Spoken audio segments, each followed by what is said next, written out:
Hello YouTube, today I'm going to be making a super duper easy artisan bread recipe. What you'll need to make the dough is active dry yeast, table salt, bread flour, and 100-degree water. This recipe will make 2 loaves of artisan bread around this size. Okay, so to start off, you're going to need 1 tablespoon of dry active yeast. Okay. 1 tablespoon of table salt, or any kind of salt would probably work.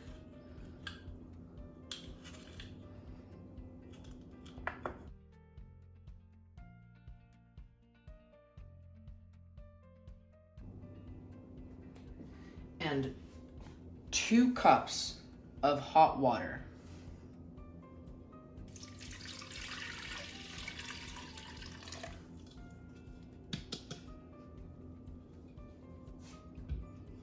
Okay, now you're going to stir this up with your wooden spoon until the yeast and the salt is dissolved into the water.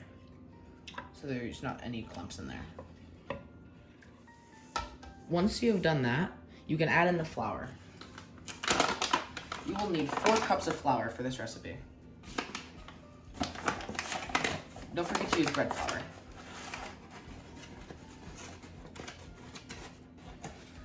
One.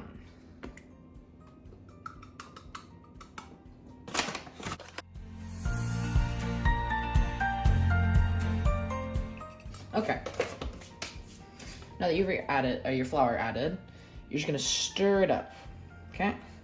So you want to mix it until all the ingredients are incorporated and you can't see any lumps.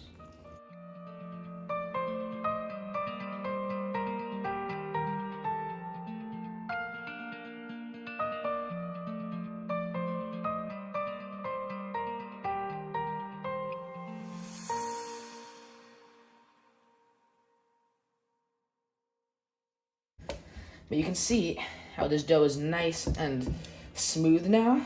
It's still sticky, but nice and smooth, okay? And now, this is the important part. You're gonna let it rest for 2 hours with a lid on, okay? What you wanna do is you wanna put the lid on it, okay? But then you just open it up, like a little crack right there, so that all the air can escape. Okay, I will see you back here in 2 hours. Okay, I'm back. It's been 2 hours later. So as you can see, the dough, it rises, just a little bit.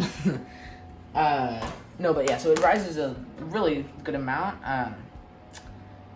So the next step is you want to put a little bit of flour on top so that you can actually press it down and release all the air because it's so sticky. It's basically like a liquid. It's so sticky. So you sprinkle flour on top and then just kind of start to handle it and take away, try to like push it down and yeah, get it away from the edges. And here actually you might be able to use spoons to kind of get it off, but your goal is just kind of get a lot of those air bubbles out and push it down. There we go, that seems about good. It's still going to be very fluffy, so don't you worry. Okay.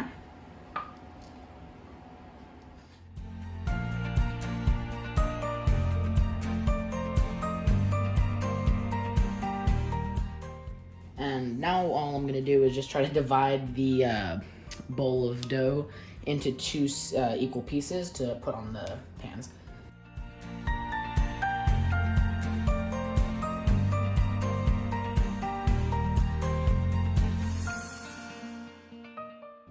Okay, and I'm going to take one side out.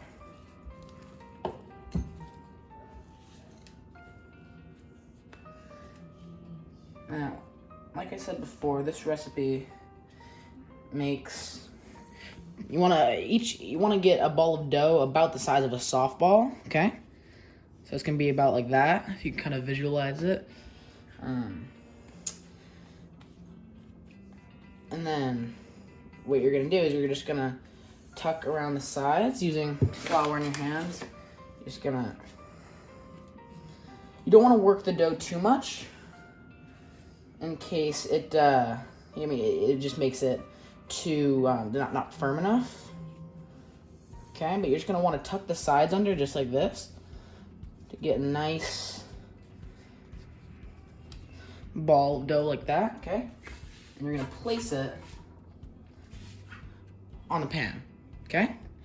Then you're gonna do the same with the other half, and it's okay if the loaves aren't perfectly equal size.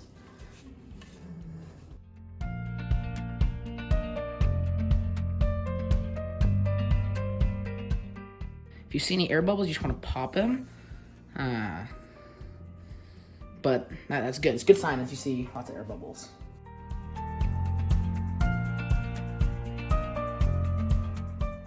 That looks about good, just like that. Perfect, okay. Set this one right over there. Okay. Very cool. Now we have our 2 balls of dough on there. Now we're gonna put 2 towels and we're gonna lay them like kitchen towels. We're gonna lay them over the dough nice and loosely. Don't tuck them anywhere because when the dough rises more, you want the towel to kind of rise with it. So you don't want it to be restricting. Okay, so I'm gonna wash off my hands and put the towels over them. Okay, see you in a second. Okay, my hands are all clean. I have my 2 towels. And just quickly before put the towels over, I'm just gonna give another little layer of flour because I think that helps them retain their shape and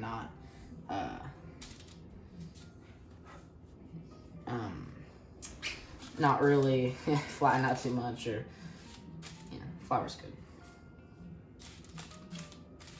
Okay. Also, I think it helps give that rustic look once you bake them.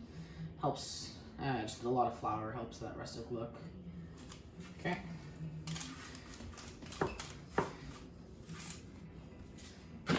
And now we are good. Okay. Now I'm going to put the towel over each one. Nice and, oh, that's the pan spray. Okay, nice and gently. And I'm going to leave them sit for 40 minutes, okay? But around halfway through the this rising time, you're gonna want to go over to your oven, okay? And bake for, or heat up the oven to 450, okay? And then wait the last part. And the dough balls should, maybe not double in size, but they should increase noticeably. And then once they've done that, you can continue to the next step. Okay, so the oven is heated up and the dough is risen. So now what we're gonna do is we're gonna score the dough, okay? So we're gonna score the dough using a paring knife, okay? There is a fancy tool that people have that's specifically meant for scoring, but I do not have one of those, so I just use a paring knife, which works fine. Yeah, so I'm just gonna do a simple cross, like a plus. There's different ways you can do, yeah, I mean, you can really score it however you want. So now that that's done, we're just gonna pop it in the oven. Okay. So in the oven, we're gonna put another pan, so a third pan, right? It's not one of those two, okay? And we're gonna put this on the very bottom rack. So you're gonna put your 2 racks, one in the middle and one down low on the very bottom, okay? Here, let me see if I can lower this. Oh, there we go. Try to get a slightly better view, okay? So, I'm gonna try not quickly do it, not let too much hot air out, okay? This. Okay. Okay. Now we're gonna put the 2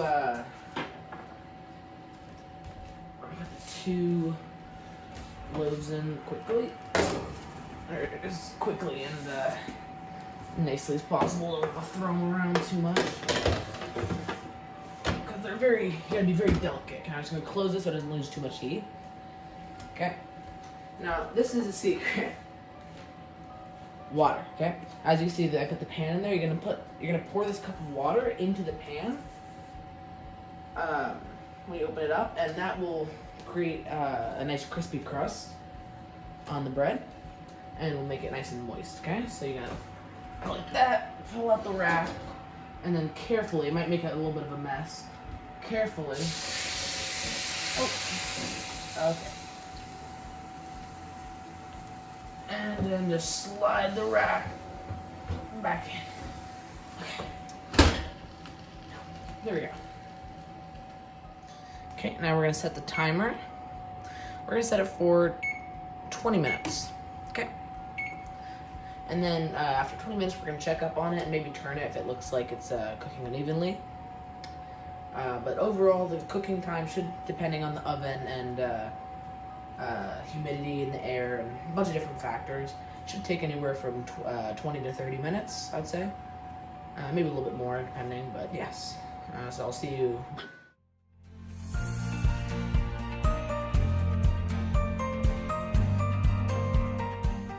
Okay, so as you can see from that time lapse, the bread rose beautifully, okay? And the 20-minute timer is now done.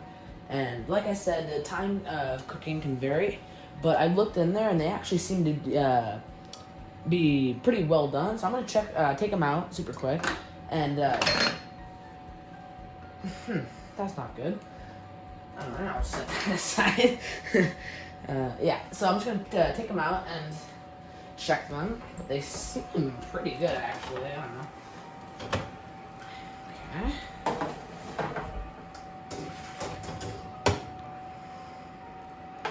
And don't worry, when you first take them out of the oven, the crust will feel like rock hard, and you might be scared that you've overcooked it. But once they've cooled down completely to room temperature and sat for a while, you'll find that the crust actually becomes very like squishy and soft, yet still crispy and crusty and stuff. So that's good. We are done baking the bread. Alright, so I will see you when they are completely cooled down to room temperature. Okay, so it is now the next morning, and the bread was able to cool to room temperature overnight, and I just cut into it, and it's super light and fluffy and moist, and it's absolutely delicious. There we go.